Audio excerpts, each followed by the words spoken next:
aquatic species. So it has both alligators and otters and that sort of thing. We'll be able to get through that part of it. And then we'll let you talk about this, and I'll let you talk. Great. So basically, I-4 has created a barrier for the last 50 years between the interstate and then also just development. And so really this connection is very important in connecting both sides of Holochi Wildlife Management Area. And one of the inspirations for the crossing here is the M34 Bear. So there was a collared bear, and so we gathered telemetry, or FWC gathered telemetry on it. So here you can see that's what this kind of pinkish purple lines are. And so here's our crossing up here. So you can see he came from way down here, Sebring, yep. And he made his way up, hit I-4 here, wasn't able to cross. So you can see his telemetry coming along here, and decided to go all the way back down. And so not only is I-4 scary to look at, but the animals actually will turn around and go back because they can't get across. And so here again you can see there's the crossing, the red pin there, and the bear telemetry, just so you can get a little better view of it. And so other reasoning is you can see here with these triangles and the stars, these are Panther vehicle collisions. And so we do have some vehicle collisions in the area. And so again, that warrants a crossing as well. Do you have any information on bear collisions? So we do. There has been only a handful here on I-4. I think there was one actually 2 years ago, I think just a little bit further east here, before 27. Okay. But it's for whatever reason, I don't think it showed up in the database that we had. But there has only been a handful, not too many. And again, I-4 is a major barrier. You're not getting, what smart wildlife. There's over 100,000 vehicles per day that travel on this road, all times of the day. So it's basically impossible for them to safely cross the roadway. So. Again, this graphic just again shows kind of the concept of what it is. So you'll actually see there's like a little swamp over here, a little wet habitat. So we kind of tied that aquatic into there, and we actually left an existing box culvert that you'll see over there. So the again, alligators and that sort of thing can swim through. Actually, fish can swim through there. So we left that culvert in there, and then this will be more for the terrestrial species, especially again when it's all finished. It'll be on the west side over there. So. Brent, how did you end up with those dimensions for the box culvert? So the culvert was existing itself. So the actual bridge itself. So we it was kind of a combination of different things, but and the design evolved over time. So originally, when it was in concept, we actually had we were going to replace the culvert itself and actually put a canal there. And so we would invite that, and so it would have basically shelves on both sides to allow the wildlife to go through. Okay. Well, then we turned it over to the design build team, and they actually came up with a different concept where they wanted to leave the box culvert in place and then design a separate bridge, and it was going to have just terrestrial only, so dry only. And then through the permitting process, said no, we need to have some wet in there, so we provided a little swale in there for the aquatic species. So it evolved over time, but that's essentially, so dimension-wise. And again, you can see it's a single span, so it's one continuous span. Okay. And so that's basically kind of one of the max lengths of those beams there without getting the 36-inch depth beam, because if you get too tall, then the beams get out of control. So you'll see on the 557 crossing, they have really deep beams. Those are, probably, 72-inch deep beams or something like that. But how much does this cost? So the total project was $71 million. That included the interchange itself. The crossing itself, it's hard to parse out because again it was design build, but I'm estimating somewhere around 8 to 10 million. 8 to 10 million. Yeah. At the max water depth, what's the height that the bridge will be for like something longer? So it'll be 8 foot of vertical clearance again on the left side, and then again on the where it's we're going to provide a swale on the right side over there again, and that'll have like 10 foot of vertical clearance there. So there'll be plenty of room for deer and wildlife to go through. What caused this project to happen when so many others haven't? That's a great question. So. The DOT ties a lot of our projects to capacity improvements. So this one has been on the books for a while, and it was planned. And it was actually, the original location was probably about 3 miles, or maybe not that far, maybe a mile and a half to the east.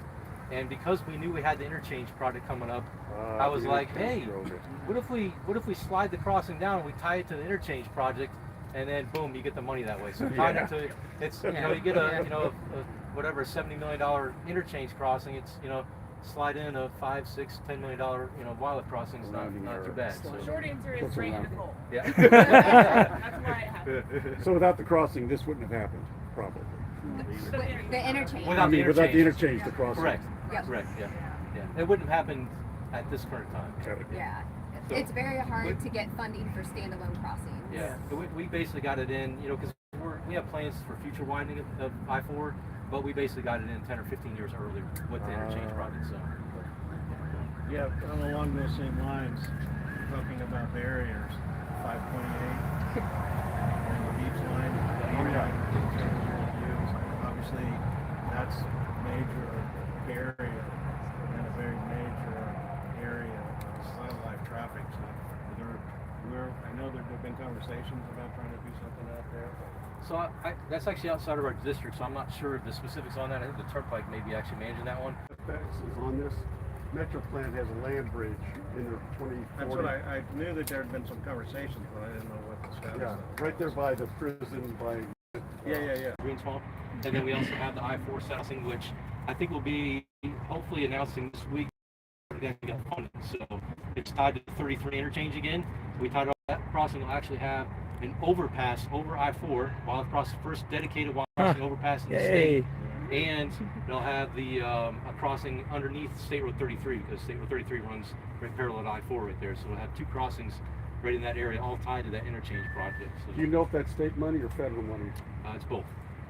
So the blue dots that Brent was talking about are the planned ones. So that's the blue dots. The green ones are the existing crossings. And then the yellow orange, which is where we're at, is the currently under construction. So.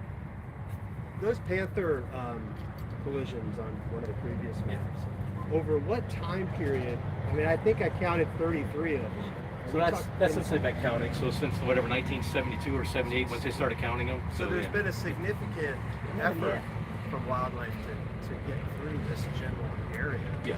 And these crossings that are planned are going to presumably cut way back. That's the goal. And again, I-4 is such a barrier that wildlife really aren't willing to cross it today, as you saw from the M34 telemetry data. And William's going to get into it more too. When we site these crossings, we use a whole host of data, because we want to make sure we get it right. We don't want to spend, taxpayer dollars and then, wildlife not use it or something like that. So we want to make sure that we get it right. So we use, again, the GPS telemetry data. We use least cost pathways GIS modeling. We use the camera trap footage to make sure that, hey, we think we got it in the right spot. Let's put some cameras out there and make sure wildlife are actually in the area. So the PVCs. The vehicle collision data. Yep. And we create something called hotspots that shows, red areas are in the most need. There's been more vehicle collisions in those areas. And so we utilize that as well to kind of prioritize which funding we should dedicate towards first. Yep, how do you make the overpass attractive to wildlife to use that? That's a great question. So in our experience, out west, they have a lot of overpasses out there, and the ungulates, the deer, moose, elk prefer the overpasses because they don't like the enclosure. So they actually like the other ones, the openness. And so obviously in Florida, we don't have a ton of experience with overpasses. There's the one up in Ocala over I-75 over the Florida Cross Barge Canal there, and then there's another one on I-95 that's again an equestrian / hiking trail that wildlife are utilizing. So we think they're gonna. Here? What's that? The one in Beltsmere? It's north of Daytona. Oh, okay. Yeah. So we're going to utilize some landscaping, and then more of like a sandy have a natural bottom. substrate on the bottom. Yeah, for them to feel more comfortable to be able to utilize. You do have the ones at 29 that are with the bridge. Yeah, those are. They're gonna have to, yeah. 'Cause you're gonna have to go up and over. And again, we don't have the topography like they do out west, where you can kind of make it a more natural flow. They're gonna have to climb up and then come back down. So it's gonna be a challenge, but I think we'll get there. So We've also got some noise walls, so that maybe they're not seeing the vehicles and hearing it as much. Yeah, it's got 8-foot noise walls on both sides. It'll have a 44-foot wide opening again, the natural substrate on the bottom. And they're doing plants. Yeah, the plants. Landscaping, yep. We're doing landscaping to encourage Can I them add as a little well. bit to that too? Sure. There's a major project in San Antonio, Texas, where they built one of these over a 6-lane, and it was a bridge. And it turned out that the biggest factor of keeping the animals from using it, since they mostly crossed at night, were the lights from the cars. Yeah. So the barriers were put up for sound barriers, but they were extended and turned into light barriers. And that changed the whole game. The lights were startling the creatures and they were going back. Yeah, just be careful of that ant pile there. So the lights is a big factor in the design of these bridges. If you get that right, everything else seems to follow. I have a question. When we were modeling this for the spatial VR experience, I was wondering how you're going to get. Are you shutting that freeway down? Yes. Okay. So when we get out there, we'll explain that a little Okay. bit more. But yeah. So we're actually going to split you up into 2 different groups. So we only have enough hard hats and vests because that is an active construction site. So we only have enough hard hats and vests for about 25 people or so. So we're going to split up into 2 groups. William's going to do his thing here at the table, and then we'll take the other half and go actually underneath the crossing. You guys get to see it, and then we'll switch, and you guys can get the other shows. Before we switch, because they're way too modest, the question about planning and everything, how many years ahead are you planning a wallet program? I mean, it takes, for concept planning PD&E, it could be 10 years. So 10 years. And trying to get funding and yeah. Brent, Nicole, the team, we are so lucky in Florida to have this incredibly proactive FDOT that, like he came to us and said, can you please put cameras on all these, crossings and potential crossings? I'm like, you're asking us to put cameras. Wow.